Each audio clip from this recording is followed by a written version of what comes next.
अब एक आप सिंपली वो देखो रिटर्न कैसे होती है। ये रिटर्न में ये प्रैक्टिस में आपको खूब कराऊंगा, कम से कम 10-15 रिटर्न आपको कराने वाला हूं, तो आपको रट जाएंगे। ठीक है, चलो जी हम यहाँ गए। पहली चीज पूछ रहा है क्या ये नील रिटर्न है, हमने कहा नो।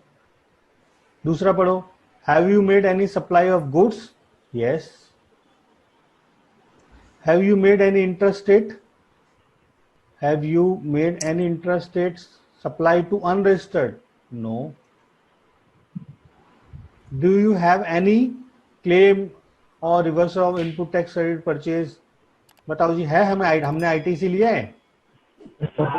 Yes sir. लिया है, यस। अगला बोलो, have you received any related exempted, no. हमने कोई ऐसा माल नहीं खरीदा जिस पे टैक्स नहीं लगता हो। Do you have any interest late fee liability, no. और हमने क्या कर दिया, नेक्स्ट। ठीक है, अब ये देखो ये ओटीएल का कॉलम है और ये आईटीसी का है ना। पढ़ो क्या लिखा है, tax on outward supply, reverse charge 2 minute छोड़ दो आप, टैक्स ऑन आउटवर्ड सप्लाई। ठीक है, और ये क्या है, एलिजिबल आईटीसी, वही है। सिंपली आप कोर समझ लो, थोड़ी थोड़ी टेक्निकल चीजें ऐड होते जाएंगी, पर कोर क्या है, कोर यही है हमेशा इसका कि भाई आउटपुट क्या है, इनपुट क्या है, दोनों को करो। अभी सिंह क्या बोलना चाह रहे हैं भाई? ठीक है, अब देखो ये हम आज सीखते हैं 3.1 कॉलम, जो किसके लिए होती है, आउटवर्ड सप्लाई के लिए। ये कॉलम है आउटवर्ड सप्लाई के लिए। पढ़ो, डिटेल ऑफ आउटवर्ड सप्लाई, ये अभी आप नहीं देखना है, रिवर्स चार्ज कंफ्यूज हो गए, अभी मैं इसको करके बताऊंगा। बट आप क्या देखोगे, डिटेल ऑफ आउटवर्ड सप्लाई। अब ये रिटर्न हम भरते हैं वेद प्रकाश जी की। कितनी आउटवर्ड सप्लाई है, टोटल आउटवर्ड सप्लाई कितनी है, 1,68,500 की। ठीक है, जितना माल बेचा तो हमने यहां डाला 1,68,500। फिर यहां कितना है, आईजीएसटी का टैक्स कितना है बताओ, 18%। आईजीएसटी का टैक्स अमाउंट बताओ बच्चे, 5490। 5490। हमने भर दिया 5490। सीजीएसटी का बताओ, 12420। 12420। ओहो, ये एसजीएसटी भी सेम है, ऐसा क्यों है, क्योंकि 9% होता है। अगर ये 18% होता तो यहां आ जाता, अगर सीजीएसटी और एसजीएसटी तो यहां आ गया। अच्छा बताओ सेस क्यों नहीं है इस पे, लग्जरी गुड नहीं है? तो लग्जरी गुड नहीं है, क्योंकि ये लग्जरी गुड्स नहीं है। लग्जरी गुड्स पे क्या लगता है, सेस। मैंने बताया था पान मसाला, तंबाकू, उन सब पे सेस लगता है, और ये इस पे सेस नहीं है। ठीक है, तो ये 0 रहेगा। अब ये दूसरी चीज क्या है, डिटेल ऑफ सप्लाई 0 रेटेड, है ना। 0 रेटेड, 0 रेटेड सप्लाई कौन सी होती है, इनका टैक्सेबल वैल्यू 0 होता है। ओ टैक्स 0 रेटेड सप्लाई होती है। बोर्ड वाले 0 रेटेड में 3 चीजें आएंगी, क्या बोला मैंने, 0 रेटेड में 3 चीजें आएंगी, export of goods, export of services और export of goods, export of services supply made to SCZ unit. बोलो, 3 चीजें आएंगी इसमें, क्या आएंगी, एक्सपोर्ट्स ऑफ गुड्स, इसमें 3 चीजें आती हैं, क्या क्या, export of goods, export of services, goods और एस services, supply made to SEZ, और सप्लाई। एससीजेड। कहाँ से बोल रहा हूँ, से बोलिए, बोल रहा हूँ मैं, बताइए। कोर्स करना है आपको, ऐसा आपका नाम क्या है जो ये फोन पे बात कर रहे हैं? दानिश बेस्ट।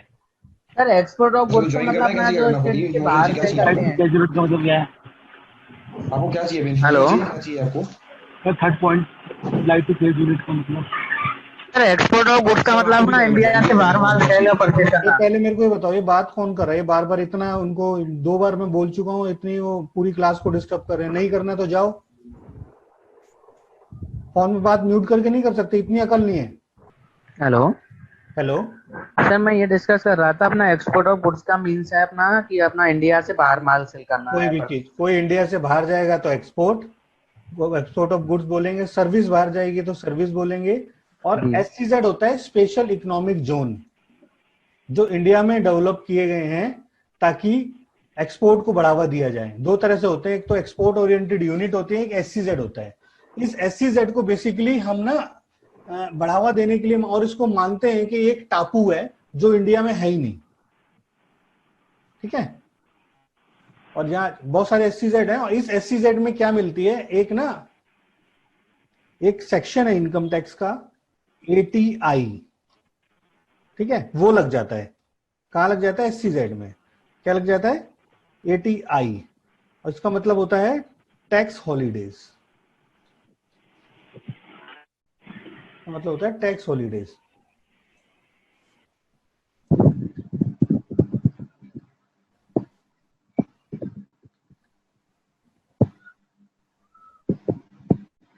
टैक्स हॉलीडेज का आने के बाद क्या होता है, नोटिफाई होता है, और इन पे 5 साल या 10 साल जो भी गवर्नमेंट नोटिफाई करती है, तो इस पर टैक्स नहीं लगता। ना तो इनके ऊपर जीएसटी एप्लीकेबल होता है, ना ही इनके ऊपर इनकम टैक्स लगता है।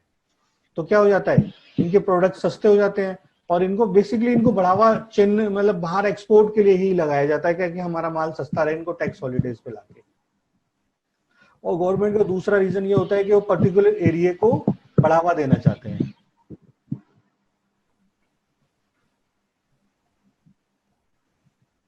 ठीक है। तो ये 3 होते हैं। अब यहां पर आएगा zero rated, outward taxable supply में आएगा जीरो रेटेड, और यहाँ आता है नील रेटेड, इस पे टैक्स नहीं लगता। तो अभी एक ही तरह की हमारे पास सप्लाई है, कौन सी? टैक्सेबल सप्लाई कौन से आइटम आते हैं सर जीरो रेटेड में? है। जीरो रेटेड है ना, उसमें कौन कौन से आइटम आते हैं सर? कोई भी आइटम हो सकता है, जैसे मैं हूं, हम ना यहाँ से हम यूएस की कंपनियों का भी काम करते हैं कभी अच्छा कभी, तो जब मैं अगर इंडिया में सर्विस दे रहा हूं तो मैं सबसे जीएसटी चार्ज करूंगा। जब इंडिया से बाहर सर्विस दे रहा हूं तो मैं इसमें कहां डाल दूंगा? Zero rated. देखो, हर उद्देश्य समझो, गवर्नमेंट चाहती है कि एक्सपोर्ट को बढ़ावा दिया जाए, है ना। जी गवर्नमेंट क्या चाहती है कि एक्सपोर्ट को बढ़ावा दिया जाए। एक्सपोर्ट को बढ़ावा देने से क्या होता है? बाहर की करेंसी आती है, ठीक है। बाहर की करेंसी आने से क्या होता है? हमारी परचेजिंग पावर बढ़ती है। विदेशी फॉरेन करेंसी भंडार, फॉरेन करेंसी बाहर का जो भंडार है वो बढ़ जाता है। 1 सेकंड के लिए होल्ड कीजिएगा आप, मैं कंटिन्यू करूंगा, ठीक है। ये हमने क्या भर दिया? 3.1। जीरो रेटेड में 3 चीजें मैंने आपको बताई, क्या क्या आती हैं? Export of goods, export of services, supply made to SCZ unit. SCZ unit के बारे में बताया, स्पेशल इकोनॉमिक जोन है जो गवर्नमेंट सेटअप करती है। देखो, गवर्नमेंट को किसी भी पर्टिकुलर एरिया को आगे अगर मतलब उनको डेवलप करना है तो 2 तरीके, या तो गवर्नमेंट क्या करे, उसमें फंडिंग करे, वहां पर इंफ्रास्ट्रक्चर डेवलप करे, या दूसरा तरीका क्या है कि वहां पर बोले बिजनेसमैन को कि भाई इस एरिया में आप अपनी यूनिट्स लगाओ, आप अपना बिजनेस सेटअप करो, हम आपसे कोई टैक्स नहीं लेंगे। ऐसे बोलते क्या होता है, सब बिजनेसमैन जाते हैं, पहले एससीजेड डॉलर पर एक मिल के मीटिंग करके एक बनाते हैं कि भाई हमें इस एरिया को डेवलप करना है, इसमें हमें अगले 10 साल तक जो भी गवर्नमेंट नोटिफाई करती है, 10 स्पेसिफिक नहीं है, 5 या 10 जो भी होता है, उस साल तक क्या होता है कि भाई टैक्स नहीं लगेगा।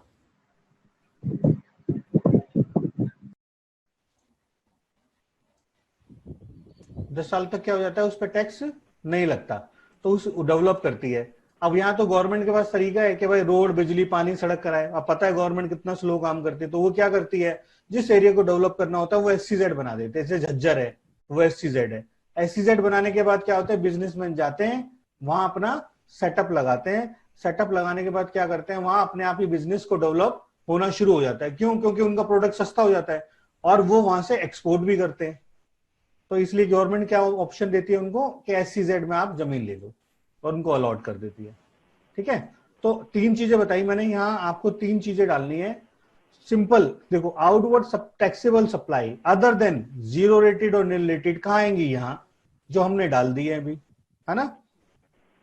उसके बाद क्या आता है? जीरो रेटेड में। जीरो रेटेड में आपको मैंने 3 चीजें बोली। 3 चीजें कौन सी आएंगी? Export of goods, export of services, export of services, supply supply to SEZ।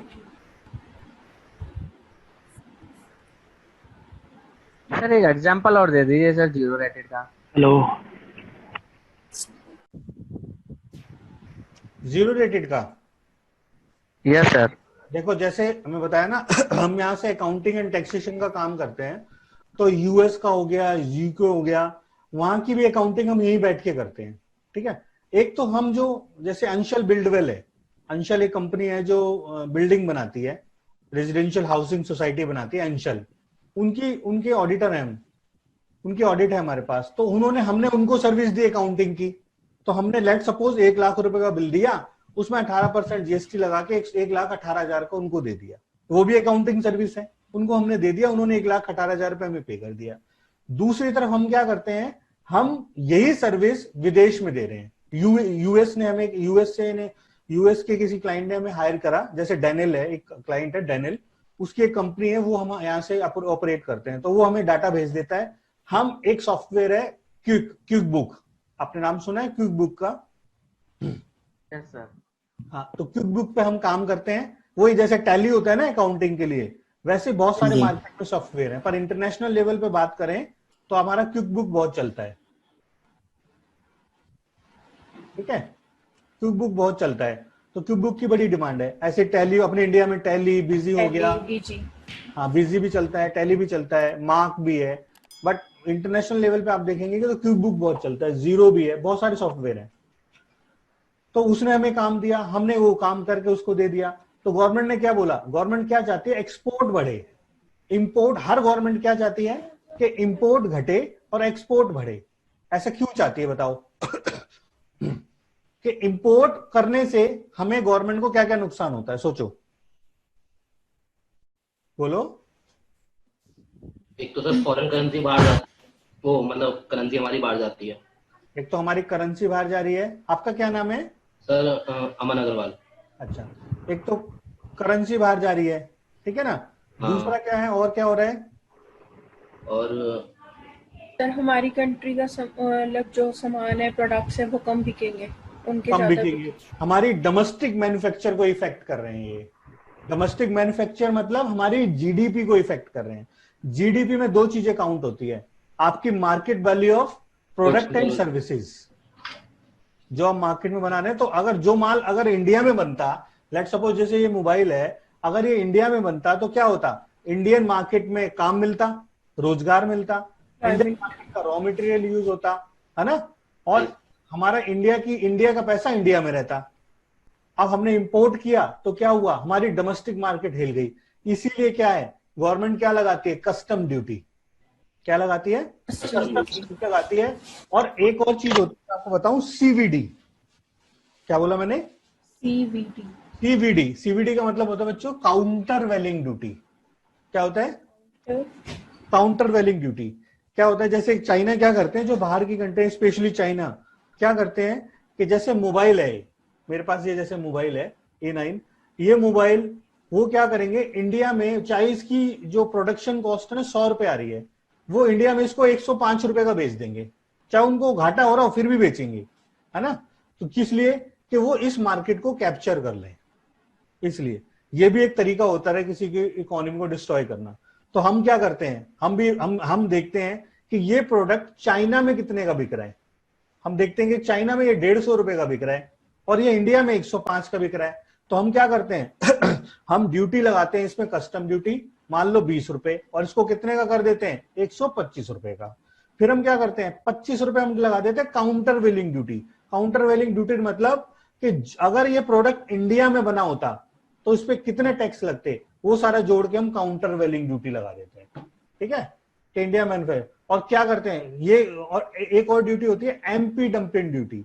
MP dumping duty मतलब होता है कि अगर ये प्रोडक्ट चाइना में 25 रुपए जैसे सस्ता बिक रहा था ना, तो 25 रुपए की क्या लगा दी, एंटी डंपिंग ड्यूटी, ताकि हमारा प्रोडक्ट चाइना से, इंडिया में प्रोडक्ट चाइना से सस्ता ना बिके। सस्ता बिकेगा तो क्या हो जाएगा, हमारी मार्केट खराब हो जाएगी, है ना। फिर वो यहां थोड़ी ना करेंगे, अलीबाबा से डायरेक्ट ऑर्डर करके मंगा लेंगे वो इंडिया से क्यों खरीदेंगे।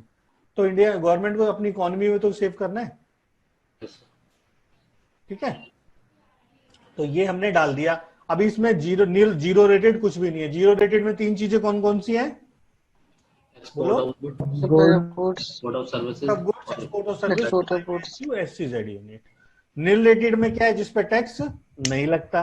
रिवर्स चार्ज में क्या है, जैसे कि मान लो अब मैंने बोला कि इसमें ऐसा भी होता कि इसने कोई चीज एक्सपोर्ट की होती, या इसने बाहर से क्या ली होती, कोई सर्विस ली होती, जैसे इसने वेबसाइट बनवाई होती, है ना।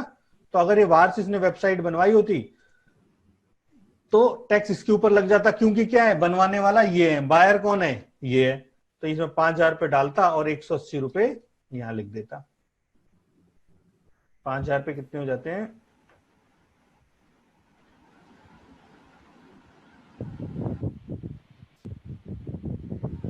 90 रुपये।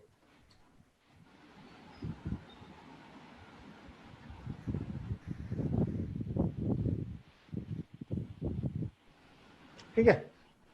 ये क्या कर लेता, फिर ये इसको पे करना पड़ जाता, पर ऐसी कोई सर्विस इसने बाहर से ली नहीं है। और ये क्या है, नॉन जीएसटी आइटम, मतलब कौन से आइटम है जिसपे टैक्स नहीं लगता। वो 5 आइटम जो मैंने आपको बोले थे ना, कौन कौन से थे जिसपे टैक्स नहीं लगता, जो जीएसटी पेट्रोलियम, है, basic custom duty, alcohol, electricity and real estate और पेट्रोलियम प्रोडक्ट्स। Petroleum.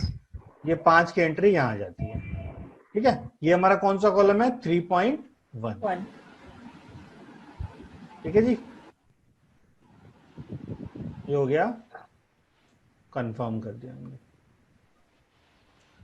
ये हमने कंफर्म कर दिया। देखो यहां पर क्या, अब आईजीएसटी की लायबिलिटी आ गई, सीजीएसटी की आ गई और एसजीएसटी की आ गई। अब हमने क्या डालना है, आईटीसी। क्या डालना है, ITC. ITC input tax credit की डिटेल है। अच्छा बताओ, इंपोर्ट ऑफ गुड्स है क्या, बाहर से हमने कोई माल मंगाया है, इससे लग रहा है आपको ये सारी दिल्ली की पार्टी है, बाहर से तो कोई माल मंगाया नहीं है ना हमने, नहीं। बाहर से कोई सर्विस ली है, नहीं, है ना। रिवर्स चार्ज है, नहीं। आईएसडी है, नहीं। इनपुट सर्विस डिस्ट्रीब्यूटर होता है एक, ये एक अलग कंसेप्ट है, मैं अभी बताऊंगा आपको। आपको सारी चीजें कहां डालनी है, उठा के आईटीसी में। कहां डालनी है, ऑल अदर आईटीसी में। मैंने डाला जी, क्या डाला,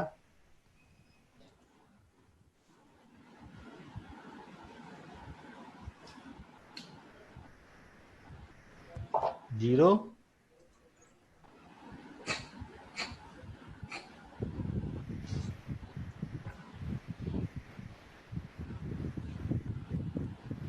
ठीक है, ये हमने क्या डाल दिया, ऑल अदर आईटीसी में। कहा देखो, उसमें आउटपुट में हमने बेसिक वैल्यू भी डाली थी, पर आईटीसी में बेसिक वैल्यू नहीं डालनी, सिर्फ क्या डालना है, टैक्स का अमाउंट।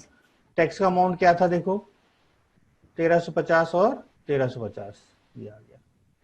ठीक है, ये सारे पॉइंट अभी मुझे आपको बताने हैं। अभी जो जो सिंपल है वो सीखते जाओ।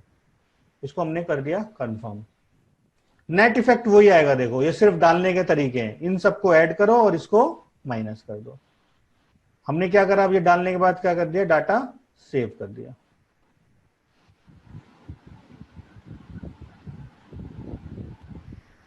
अब ये सेव हो रहा है।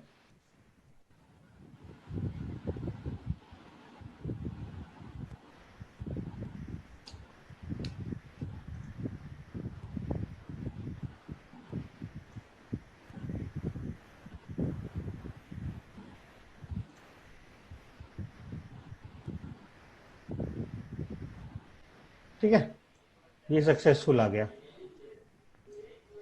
अब इसके बाद क्या करना है, प्रोसीड करना है। क्या करना है, प्रोसीड। और क्या करना है, मेक पेमेंट। इतने का ही चलान जनरेट हुआ है, ठीक है ना। कितना टैक्स पे करना था हमें? 4230। 4230, यही करना था ना। और देखो कितना पे करना है, 4230। आ रहा है यहां तक समझ में? Yes sir. नहीं भी आ रहा तो 10-20 रिटर्न्स करेंगे, धीरे धीरे आने लग जाएगा आपको, तो आप घबराना नहीं।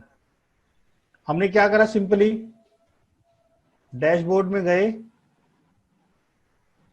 पहले हमने एक्सेल से कैलकुलेट कर ली। अब आप एक्सेल से भी कर सकते हो, टैली से भी कर सकते हो, और जिस सॉफ्टवेयर से भी कर सकते हो। जैसे ये छोटी सी रिटर्न है तो हम टैली एक्सेल में कर लेते हैं, बड़ी रिटर्न हो किसी को 200-250 बिल होते हैं तो टैली में करते हैं वो। ठीक है, टैली सीखोगे तो टैली से करना अच्छा रहता है उसमें। ये हमने कैलकुलेट किया और हमने देखा 4280 रुपए, 4230 रुपए इसका टैक्स आ रहा है। फाइल रिटर्न पे गए,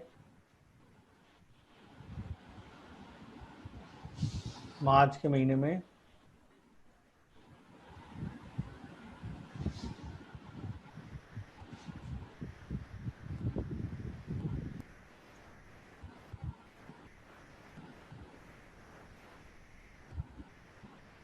ठीक है, यहां हमने क्या डाल दिया, वही देखो टैक्स डाला हुआ है। एक बार दोबारा ओपन करके देखो, हमने क्या डाला, बेसिक वैल्यू डाल दी, जो बेसिक वैल्यू डाल दी 1,68,500। फिर आईजीएसटी का अमाउंट डाल दिया, आईजीएसटी का अमाउंट डाल दिया, सीजीएसटी का डाल दिया, फिर सीजीएसटी का टैक्स डाल दिया। बाकी इसमें ना तो जीरो रेटेड है, ना नील रेटेड है, रिवर्स चार्ज ना है। ना हमने बाहर, हमने ना तो एक्सपोर्ट ऑफ गुड्स किया, ना एक्सपोर्ट ऑफ सर्विस किया, ना एससीजेड में कोई सप्लाई की, नील रेटेड भी नहीं है, रिवर्स चार्ज भी नहीं है ना, नॉन जीएसटी आइटम में। ठीक है, इसको कंफर्म कर दिया, ऐसे ही आईटीसी डाल दिया। क्या डाल दिया, ऐसे ही आईटीसी डाल दिया, ऑल अदर आईटीसी में, क्योंकि ये सारी ऊपर की चीजें है नहीं, नीचे ये सारी चीजें मैं आपको टाइम टू मेनली यही है, बाकी सही चीजें टाइम टू टाइम मैं आपको बताऊंगा। आज अभी की रिटर्न देखो बस। इसको हमने कंफर्म किया, कंफर्म करने के बाद क्या आ गया, हमने प्रोसीड टू पेमेंट किया। अभी दोबारा सेव करने को मांग रहे तो एक बार दोबारा,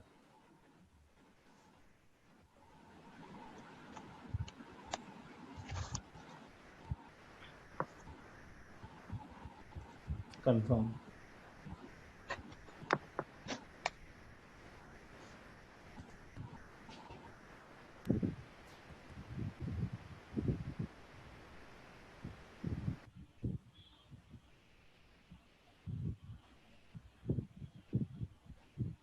इसको हमने क्या कर दिया, सेव किया।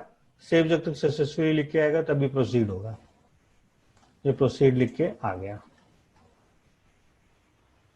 ठीक है, अब ये सारी एडजस्टमेंट होती है ना। ये हमारा क्या है, ओटीएल है। क्या है हमारा, ओटीएल। ओटीएल है। देखो समझो, यहां पर बड़े ध्यान से समझना है। पहली लाइन क्या है हमारी, ओटीएल है, यही है ना। आईजीएसटी में 5490, आईजीएसटी में 5490, सीजीएसटी में 12,420, 12,420। ये हमारी क्या है, ओटीएल। ठीक है, अब इस ओटीएल को खत्म कैसे करेंगे, या तो आईटीसी से करेंगे या फिर कैश में करेंगे। यही बताया था मैंने, इससे मेरी पिछली क्लास याद करो, यही था ना। क्या करेंगे, ये इस टैक्स जो ये हमें तीनों टैक्स देने हैं, या तो आईटीसी से खत्म करेंगे और या करेंगे कैश से, कैश, है ना। तो इतना, तो ये जो हमारे पास आईटीसी था, ये जो आईटीसी था 26,100 रुपए, वो देखो हमने ये सबको जोड़ो तो 26,100 खत्म कर दिया। और रिमेनिंग क्या बता, 4,230 रुपए हम किससे खत्म कर रहे हैं, कैश, है ना। अब कैश से खत्म करने के लिए हमारे कैश लेजर में पैसा होना चाहिए, ये होता है कैश लेजर। कैश लेजर क्या है, जीरो है, कुछ पैसा ही नहीं है। कैश लेजर में पैसे नहीं है ना, तो इसको पहले क्या करने पड़ेंगे, हमें रिचार्ज करना पड़ेगा, एक तरह से डालना पड़ेगा। कहां डालना पड़ेगा, कैश लेजर में बैलेंस डालना पड़ेगा। ठीक है, क्या डालना पड़ेगा, कैश लेजर में पहले बैलेंस डालना पड़ेगा। उस डालने के लिए क्या करेंगे, या तो ऑटो में आप 4,250 रुपए का यहां से क्या दो, ये क्या लिखा हुआ पढ़ो, you don't have sufficient balance in cash balance, so do you want to create चालान। ये चालान किसका क्रिएट होगा, अब पैसा किससे जाएगा, 4,230 रुपए कहाँ मांग रहा है ये, बैंक, उसके अपने कैश लेजर में मांग रहा है। ठीक है, तो इसको हम क्या करेंगे, या इसको करने के तीन तरीके हैं। या तो आप नेट बैंकिंग के थ्रू कर सकते हो, ठीक है, या आप क्या कर सकते हो, ओवर द काउंटर कर सकते हो। जाओ वहां पर चालान जनरेट करो, और बैंक में लिमिट है, अगर 10,000 रुपए तक का पैसा आपको देना है तो आप जाके कैश में दे सकते हो। कितना? 10,000 रुपए तक का। बाकी अगर 10,000 रुपए से ज्यादा का है तो आपको या तो ई पेमेंट के थ्रू करना पड़ेगा या नेफ्ट के थ्रू करना पड़ेगा। हम ई पेमेंट से करेंगे,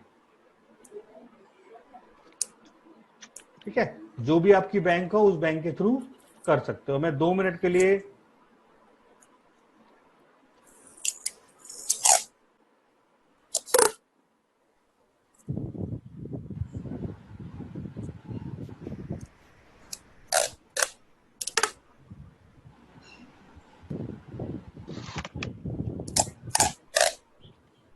हेलो हेलो, यस सर पंडित। आपको आवाज आ रही है मेरी? Yes sir. स्क्रीन पे क्या आ रहा है? सर बैंक सिलेक्ट करने का ऑप्शन आ रहा है। अच्छा, जूम आ गया उसमें। अब आ गई स्क्रीन। मैंने इसका टैक्स जो था 4230 रुपए पे कर दिया बैंक से। Yes sir. ठीक है, ये ट्रांजैक्शन थी, अभी पे कर दिया। अब हाँ, अगर इसका देखो ये चालान कैसे होता है। ये 4230 पे किया, मैंने डाउनलोड किया चालान।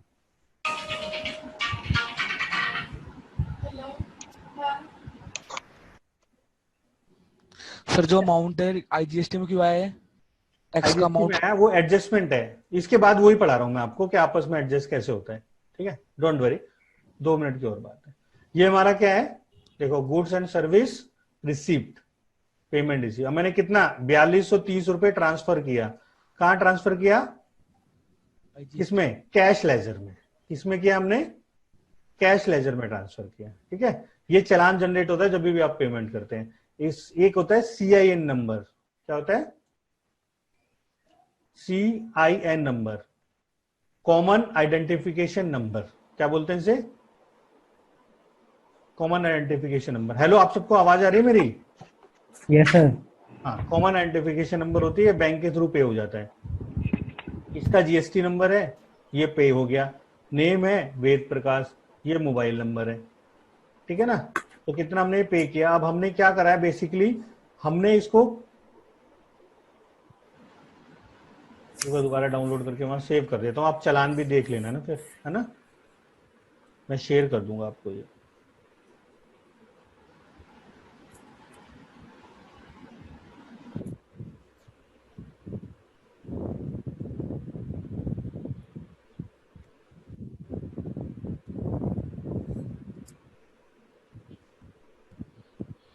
ठीक है, चालान भी शेयर कर दूंगा। देखो, चालान में 3-4 चीजें होती हैं। एक तो चालान होता है टैक्स जो हमें देना है, एक होता है इंटरेस्ट, एक होता है पेनल्टी, और एक होता है लेट फीस। समझो, पहले 2 में क्या है? टैक्स, जो टैक्स हमें पे करना था। तो 4230 रुपए हमने क्या करना था? हमें टैक्स पे करना था। ठीक है, दूसरा क्या है? इंटरेस्ट। मान लो ये जो इसकी ड्यू डेट थी 20 तारीख, अभी तो डेट बढ़ गई है। अगर 20 तारीख ड्यू डेट है और आप कर रहे हो 25 को पे, तो आपको 5 दिन का क्या देना पड़ेगा? इंटरेस्ट।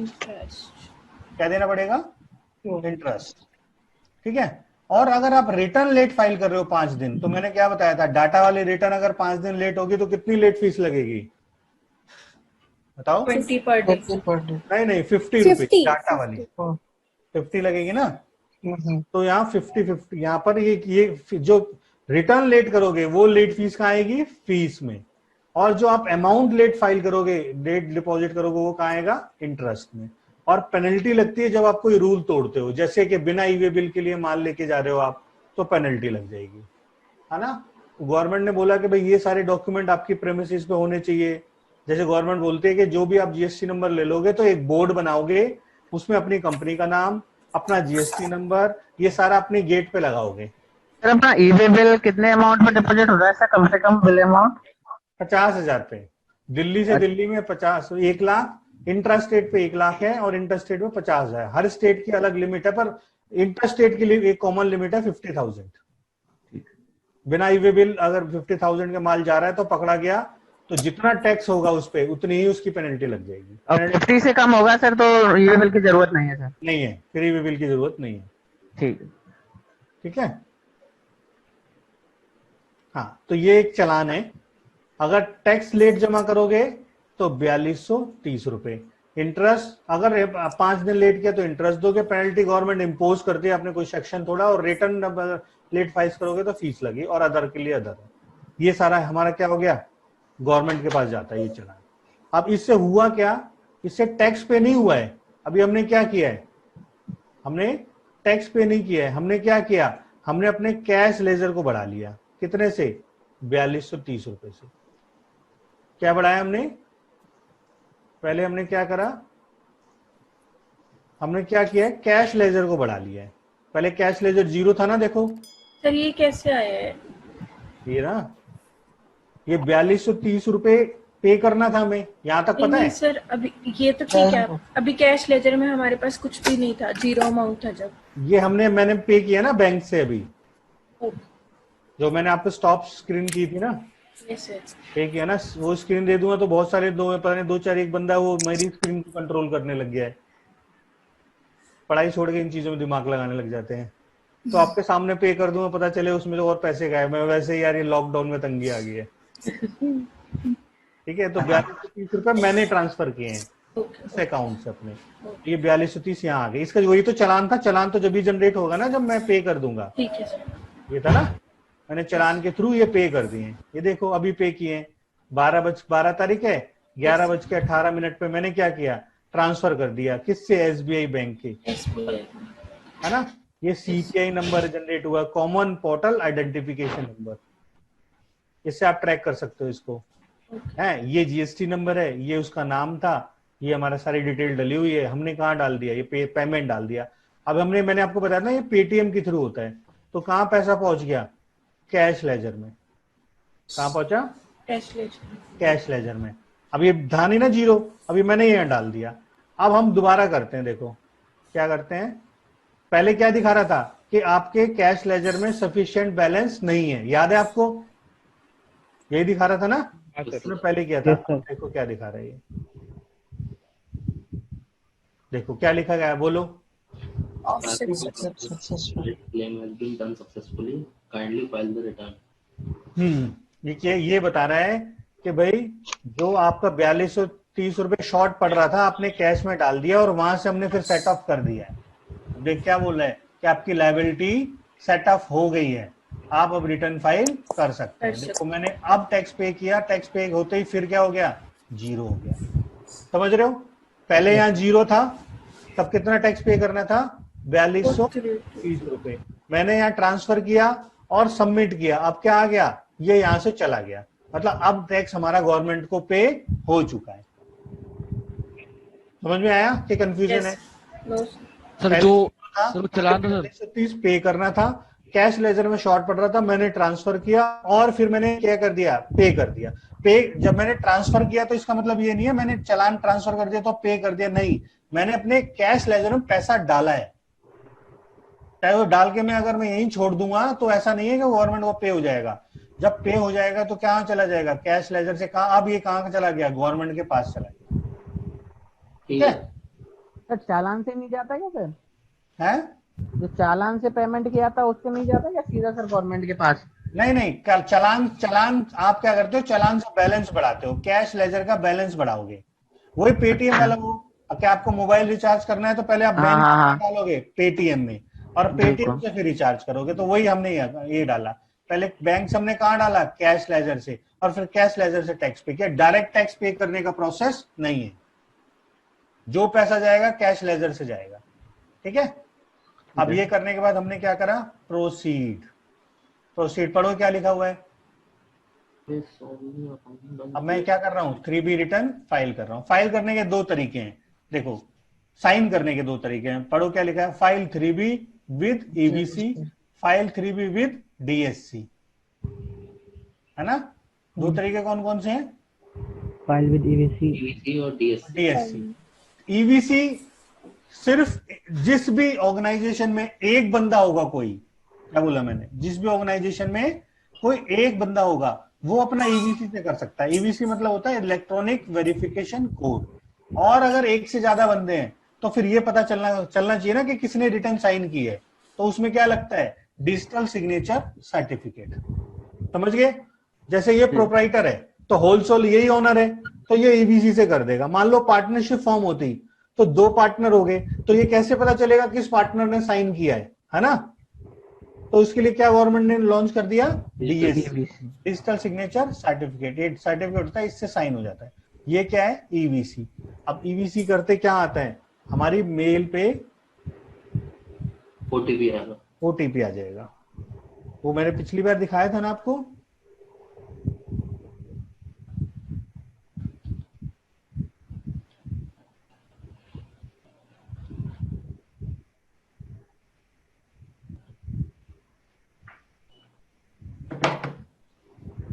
वो आया होगा, मैं दिखा दूँ।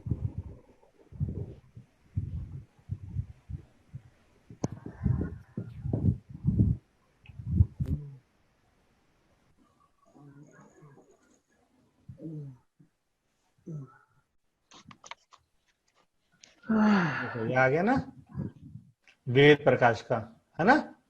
क्या है, पढ़ो। This your one time password for electronic verification code, EVC. ये इसको डबल क्लिक करो। डबल कितने के बाद कहां था ये, रजिस्टर्ड मोबाइल नंबर और ईमेल आईडी पे। यहां पर गए और हमने क्या कर दिया, वेरीफाई। पढ़ो क्या लिख के आया। ये हमने क्या फाइल कर दी इसकी, 3B। ठीक है, क्या फाइल कर दी, 3B फाइल कर दी।